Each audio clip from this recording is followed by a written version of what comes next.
This month, we've come to the Roque de los Muchachos Observatory on the island of La Palma in the Canary Islands. It's home to the largest collection of major telescopes anywhere in Europe, including this magnificent machine, the Gran Telescopio Canarias, the largest steerable optical telescope anywhere in the world. Over the next few nights, we'll be putting some of these telescopes through their paces as we take a voyage of discovery out through the galaxy and beyond. A voyage chartered by you. Last month, we invited you to suggest the objects in the night sky that you would like to have a much closer look at. You sent us loads of suggestions. And we've chosen some of the best to be imaged by these powerful instruments. Tonight, we're taking over the telescopes of La Palma. Welcome to the sky at night.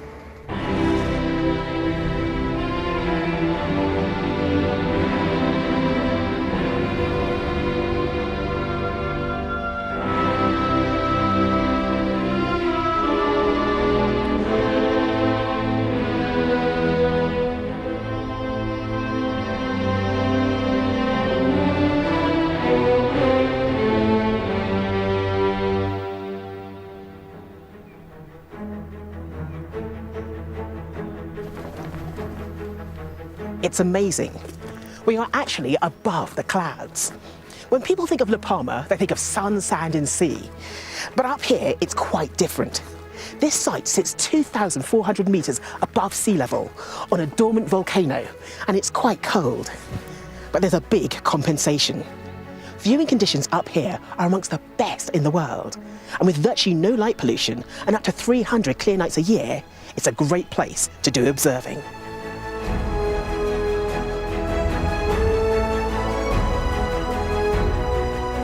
Because of these exceptional conditions, countries from all over Europe have built telescopes here. There are over 30 of them on the mountain, all designed to probe the secrets of the universe in different ways. The telescope behind me is called Magic, and it's designed to look for gamma-ray bursts in distant galaxies. And up there, on the hill, is the Swedish Solar Telescope, which is looking at our local star, the sun.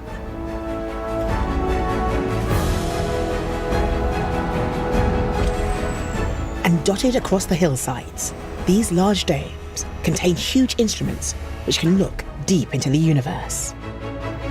These are the telescopes we'll be using to view your suggestions. We'll be looking at distant galaxies using the vast GTC, known to astronomers as Grand Can.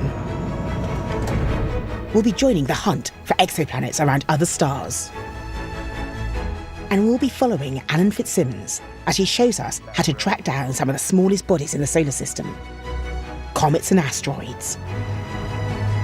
But first, Chris has been trying to image some of the other objects you suggested we should look for in the night sky. This building below me houses one of the newer telescopes on the mountain, the Liverpool telescope. And any minute now, it will spring into action and begin its night's observing. The Liverpool telescope has a mirror 2 meters across. What makes it really remarkable is that it's completely robotic and available to astronomers all over the world. The nice thing about the Liverpool telescope is that you can control it from anywhere with just a web browser. And so tonight, we've decided we're going to look at the Waterfall Nebula. It's one of the most intriguing objects in the sky. It's an excellent suggestion from Lewis Ross Jones. Now, the nebula is in the constellation of Orion. It's just below the belt.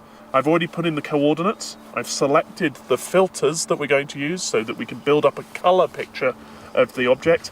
So with all of that data here, I can click a button, and that object is now in the queue for tonight's observations. And so at some point later on, the Liverpool telescope will swing round to Orion and give us our images.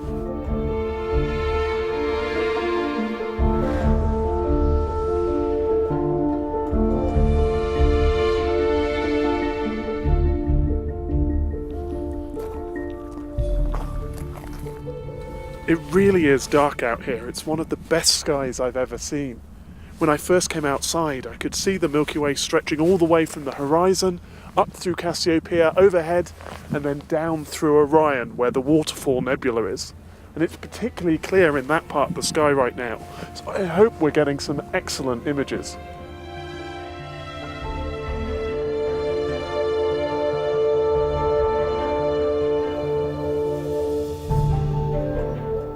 Another great advantage of a robotic telescope is that you don't have to stay up all night. You just wait for your images to be emailed to you the next morning. It's 10 o'clock and we've now got the results from last night's run on the Liverpool telescope, including our observations of the Waterfall Nebula. So let's have a look and see what we've got. All of our images are here. Let's start by looking at the blue image that we took. In blue light, the image is pretty disappointing. You can only just make out the faint outline of the nebula. But when we look at the image taken with a filter that lets through light from hydrogen gas, we see the fine detail and the waterfall comes to life. But an individual image can't tell you too much. What we have to do is put them together to create a colour composite. So let's do that. There we go. It's actually a beautiful image. It's easy to see how the structure got its name. There's even a splash of hot green gas at what appears to be the bottom of the waterfall. It's tempting to say there must be an object in here emitting a jet which produces this stream of material. But we now know that this isn't a waterfall at all. This is a shock wave travelling through space in this direction. To see where it comes from, we need a wider view. So we've got one of those.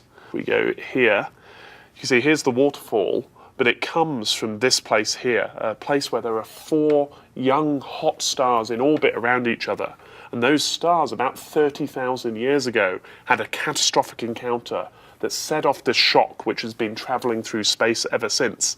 And one of the reasons we know that is that the waterfall is here, but on the opposite side there's a smaller nebula, the counterpart to the waterfall, that shows the other side of the shock.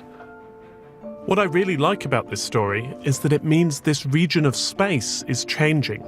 If we came back in a few hundred years' time, the waterfall will have moved and everything will look different. Now, from some of the grandest objects in the night sky to some of the smallest. Twitter user Tony Tiger wrote in to ask if we could try and get an image of a rogue asteroid. A rogue asteroid is one that may in the future collide with the Earth, with devastating consequences. But rocky asteroids and their icy counterparts, comets, are some of the hardest objects to image.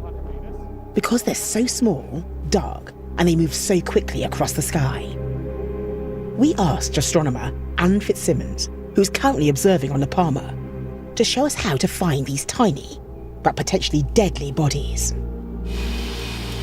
So the important thing, of course, is that we need to keep the camera as cold as possible. It won't take long to fill up because it was filled up this afternoon, so it'll only take a couple of minutes before we get all the liquid nitrogen shooting back out. This is the Isaac Newton telescope. It was originally built at the Royal Greenwich Observatory at Hurstmonceux in East Sussex in the 1960s, but it was resighted to the clear skies of La Palma in the 1980s.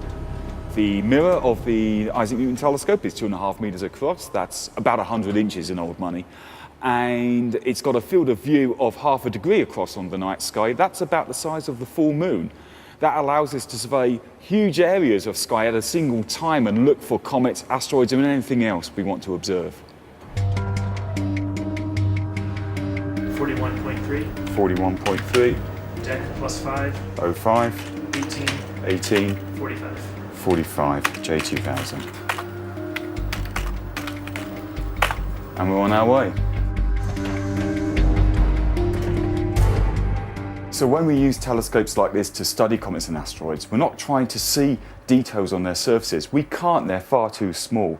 In fact, most of the time we're trying to do one of a couple of things. Either we're trying to discover them, to find out where they are, or we're trying to figure out their orbits. If we get their orbits correct, we can figure out where they've come from in the past, and we can also hopefully figure out where they're going in the future, including whether or not they're going to come near our planet. I'm getting responses now. Good. Problems. Whoa, that was a bright satellite. I think the space station's just flown over. I love the space station. When not looking at the space station, Alan and his colleague Matthew Knight will be spending the night trying to observe a number of asteroids and comets. And we're hoping they can fulfill our request by capturing an image of one that's never been observed from the Earth before. Let's see. 323P has only been seen from space by the solar observation satellite SOHO, and it's unclear if it's an asteroid or a comet. You can see it right here, this white dot as it goes through. And it passes through a little bit more than once every 4 years. And we're trying to study it from the ground. It's never been seen from the ground before. And we're trying to determine if it's a comet or if it's an asteroid. Because when it comes so close to the sun, more or less anything would look like a comet. So we're studying it here today to determine what it is. From current calculations, 323P should be 50% further from the sun than the Earth is, located somewhere around the constellations of Cancer and Gemini. They're using a piece of software designed to track the movement of comets and asteroids. I think this is more than 12. If they're searching the right part of the sky, the object should leap out of the picture as a single bright point of light, while the stars and galaxies in the background remain blurred. But after 3 nights observing, there's been no sign of it, and time is running out. Okay, processing done. Okay, here we go then. So we start from the bottom, shall we? Yeah, be methodical about it. Yeah. No, I think that's noise. Yeah? Yeah. Yeah. You see it, spot anything else there? Nope. No, neither do I. Try zooming in. No. Doubt it. No. No. Right. Okay, so the summary is, at the moment, we are still looking. We have not found the comet. We did a pretty deep search of that particular survey field, and we're pretty sure there is nothing there. But that was only half a degree across the size of the full moon. We've got a few other fields still to process. It could mean that it's smaller than we expected it to be. It could be darker than we expected it to be, so it's fainter than what we expected. Or it could be that it's in another part of the sky that we just haven't checked or surveyed yet. So sometimes astronomy is like this. Sometimes you get what you want, sometimes you don't. But although 323P remains elusive, as part of their night's work, Alan and Matthew were able to capture an image of a rogue asteroid for us, albeit one that was already well known. Yeah, that's a beautiful image. There's a rogue asteroid for you.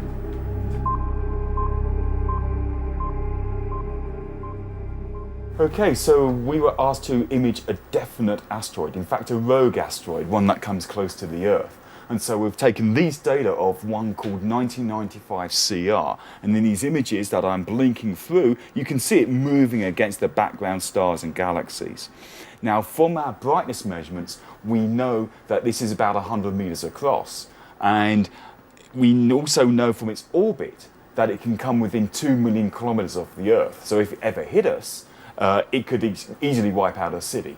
Now, we know we're safe from this asteroid for the next 100 years, but to be sure on a longer time scale in the far future, we need a better orbit. So we needed to take more data for this asteroid, so thanks for the request. With these new observations, it will be possible to refine the orbit of the asteroid to find out whether it will endanger the Earth in the future. You'll be sure to hear about it if it does. When the Isaac Newton telescope was built, its 2.5-meter mirror made it the 5th largest telescope in the world. But since then, many much larger optical telescopes have been built, including the biggest of them all, the Gran Telescopio Canarias.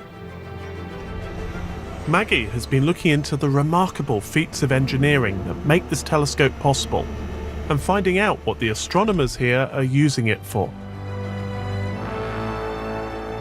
What we're seeing from up here is the world's largest telescope mirror, coming in at 10.4 meters.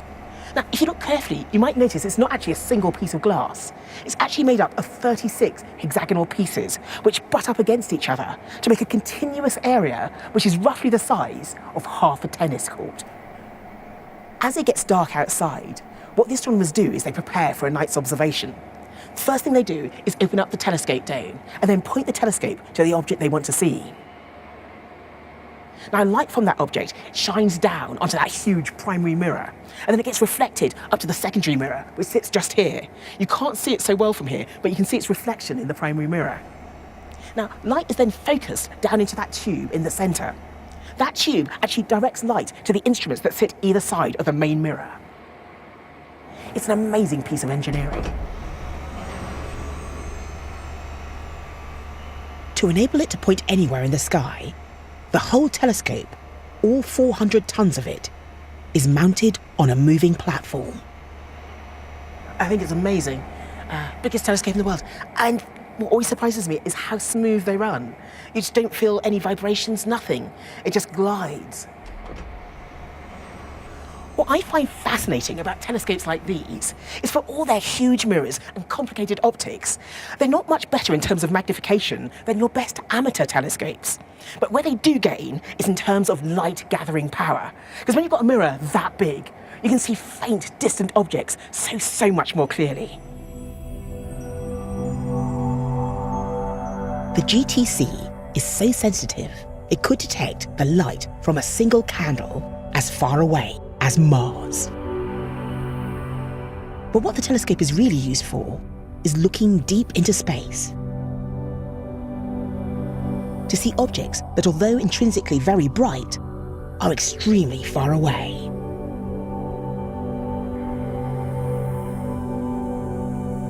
Grantacan has kindly agreed to devote some of their valuable viewing time to capture an image, especially for us.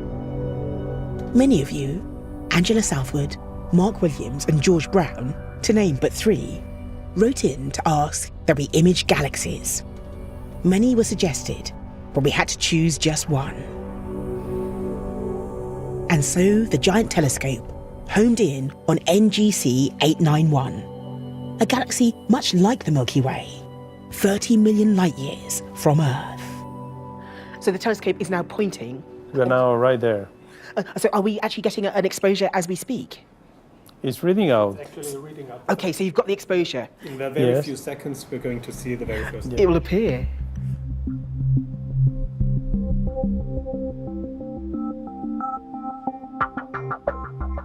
It's beautiful. At a mere 30 million light years away, the galaxy is too big for Grantacan to image in a single frame.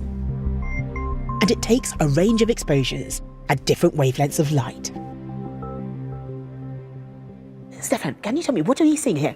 So basically, spiral galaxies are like very thin disks. For example, our Milky Way has an extension of 100,000 light years. That's pretty big, but it's only a few thousand light years thick.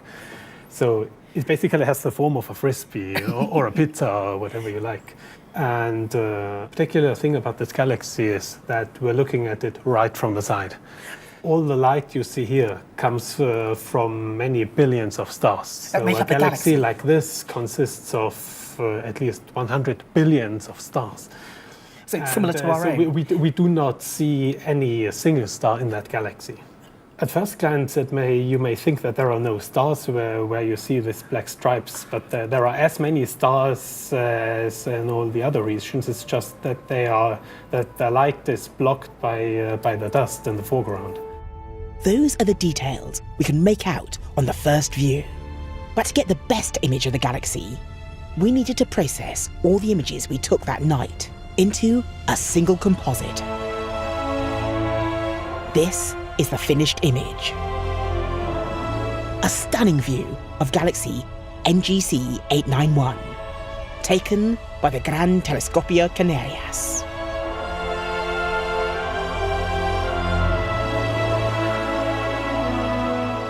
Now, not everything that you requested we look at requires a huge professional telescope. One of the most popular suggestions we had was to look at the moon and to see if we could see evidence of the Apollo landings on its surface. So we sent Pete out with his telescope to see what he could find. Both hands down about the fourth rung up. The Apollo missions captured the world's imagination from 1969 to 1972, when a total of 12 astronauts walked on the moon. and what remains of their equipment is still up there. The question is, can we see it? The first successful landing was Apollo 11, which set down in the now famous Sea of Tranquility, and that's going to be my first target this evening. With a 3-inch telescope, you should be able to get a good view of the moon's surface. So the Sea of Tranquility is located just north and slightly east of the centre of the moon. It's this dark patch here. Now, the Apollo 11 landing site is located in a region just to the south of that dark patch. A great challenge is to try and find the 3 small craters which are located just to the north of the landing site. These are named after the Apollo 11 astronauts, Armstrong, Aldrin and Collins. To find them, locate the nearest noticeable crater, 7-kilometre diameter Moltke, and look north to locate the 3 craters. As the largest is just 4.6 kilometres across, they can be difficult to spot, requiring at least an 8-inch scope and steady conditions. Unfortunately, you won't be able to see any remnants of the Apollo landing sites. In fact, it's impossible to see them with any ground-based telescope at all. 1, ignition. Right away, Houston. Vector good. Ag start. The largest piece of equipment left behind after each mission was the descent stage of the lunar module. At a measly 4.2 metres wide and 3.2 metres high, not even the Hubble Space Telescope has the optical resolution to see it.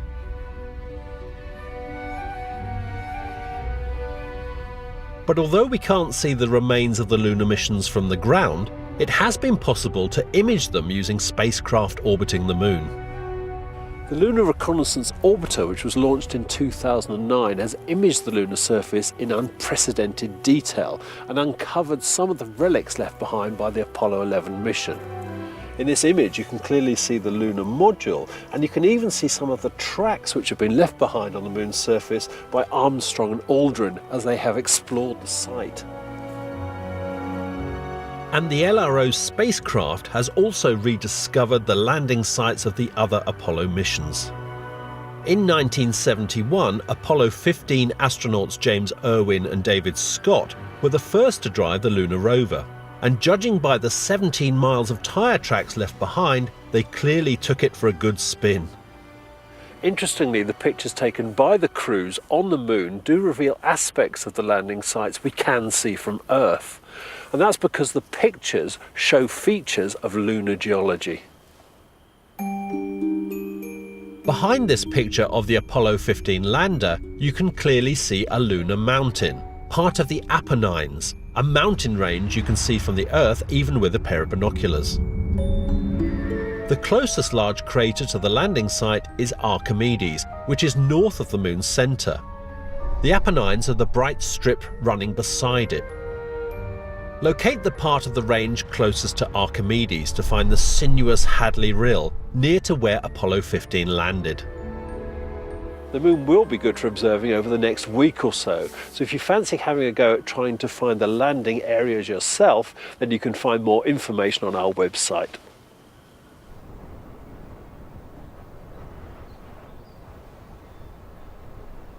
Before we reach the end of the show, there's one other popular request we should deal with. Daniel King and Jason Brighton, amongst others, wanted us to take a picture of an exoplanet orbiting another star. Now that's no easy task, but several of the telescopes here on La Palma do spend their time trying to discover exoplanets.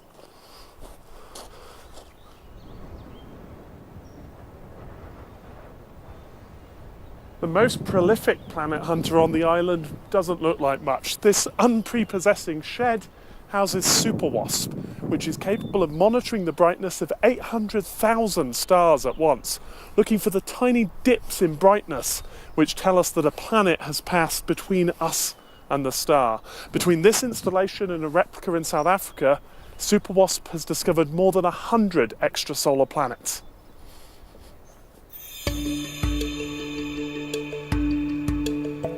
But tonight, we're not going to be using Superwasp. We're going to be looking at another planet hunting project hosted in the Italian Galileo telescope. Wow, look at this. This is the Telescope National Galilei. I think Galileo would have been pleased with it. It looks enormous. It's even more impressive because of the closeness of these walls. If you have a look, the really exciting thing about this telescope is the mirror.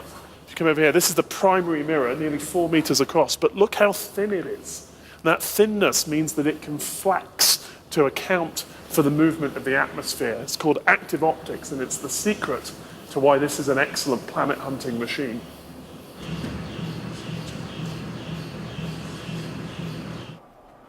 It's hard to detect an exoplanet directly because the glare of the light from its neighbouring star is just too dazzling. So what we have to do instead is find indirect ways of telling that the planet's there. If you think about a planet in orbit around its star, then the planet's gravity must be pulling on that star, and the star will wobble back and forth as the planet orbits it. And so what we need is a way to tell if the star is wobbling.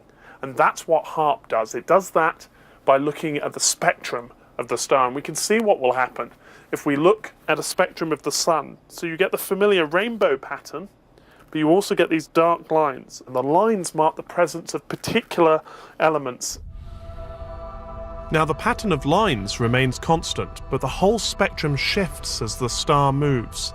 The spectrum becomes more red when the star is moving away from us, and more blue when it moves towards us. And it's that red-blue pattern that indicates the presence of a planet around a star. And that is what the team here are hoping to find. In the control room, the Italian team train the telescope on individual stars and take their spectra. The HARPS instrument is so sensitive that it can detect if the star is moving towards or away from us at speeds as low as 1 meter per second. That's walking pace. But one spectrum isn't enough to reveal the presence of a planet. The same star must be observed, and its rate of motion measured again and again over many nights. These are results from a star in the Beehive cluster that was observed many times between 2013 and 2015. So that's it. After all that work, 70 nights of observation over 2 years, we're left with a graph. But it's a good graph. You could see from the way the star moves, this back and forth, it's this pattern that tells us there's a planet there. And so we can't get you an image of an exoplanet, I'm afraid, but I'm telling you, this is just as good.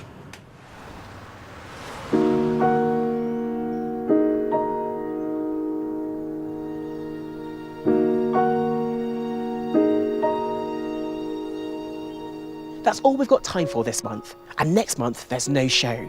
But you can still get your astronomical fix by watching Stargazing Live on BBC Two from the 28th of March. And we'll be back in April to celebrate a very special anniversary, the Sky at Night's 60th birthday.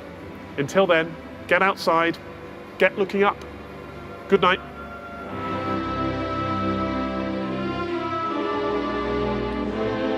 Horizon up next on BBC4 with the guide to space shuttles.